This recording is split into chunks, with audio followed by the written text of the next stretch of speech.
तर भाई आज आमच्या गावामध्ये ग्रामसभा होणार होती, पण माहीत नाही काय झालं आणि का नाही, तर अर्ध्या तासामध्येच ग्रामसभा खतम झाली. आणि आम्ही सगळेजण आपले काही प्रश्न मांडण्यासाठी आम्ही इथं आलो होतो, आपला जिल्हा परिषद प्राथमिक शाळा वर्धा इथं. आणि आम्ही सगळे वर्धाचेच निवासी आहोत आणि वर्धामध्येच सगळेजण राहतो. पण आमची काही समस्या होत्या किंवा आमच्या गावातील काही समस्यांवर आम्हाला चर्चा करायची होती.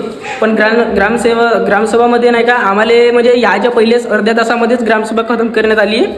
आणि मात्र तिथे म्हटले म्हणजे नाही का तिथं आपला सरपंच पण नव्हते किंवा कोणीच नव्हते, फक्त 2 चोपराशी होते. ते बी आम्हाला आत्ता माहीत झाला, कारण की हे आम्हाला काही माहीत नाही, काही नाही किंवा गावामध्ये माहीत होईल असं काही ते करत नाही. किंवा आपल्या गावामध्ये देवळामध्ये लाऊडस्पीकर वगैरे आहे त्याच्याबद्दल म्हणजे तिथं सांगावा का ग्रामसभा आहे. आणि ग्रामसभा हे काही फक्त चपरासी किंवा नाही का याची नाही राहत, चपरासी किंवा सरपंच किंवा मेंबर यांच्यासाठी नाही राहत, ते संपूर्ण गावाची सभा आहे म्हणून तिला ग्रामसभा म्हणण्यात येते. आणि हे ग्रामसभा करतायत पण नाही का कोणाला सांगत नाही, काही नाही. किंवा आता आम्ही युवा आहोत किंवा आम्हाला वाटते की आमच्या गावामध्ये काहीतरी असं व्हायला पाहिजे किंवा काहीतरी याच्याबद्दल काहीतरी व्हायला पाहिजे, पण ते काही होत नाही. नाही का हे एकट्यामध्येच नाही का ग्रामसभा निपटवून टाकतात, माहीत नव्हत काही नव्हत. आता ह्या इथं पाहू शकता तुम्ही, आम्ही काही लोक काही म्हणजे युवा मंडळाचे लोक आम्ही आलो आहोत, युवा लोक आहोत. म्हणजे आम्हाला बी काहीतरी करूशं वाटते किंवा आपलं गाव चांगलं राहावं असं काहीतरी वाटते.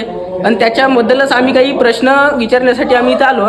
पण इथं आल्याबद्दल इथं आल्याबरोबर आम्हाला माहीत झालं की भाई ग्रामसभा झाली आहे, ते बी अर्ध्या तासातच झाली आहे. कारण की 12 वाजताचा टायमिंग आम्हाला माहीत झाला होता आणि 12:30 वाजता आम्ही इथं आलो. आणि इथं आल्याबरोबर आम्हाला असं माहीत झालं की ग्रामसभा खतम झाली.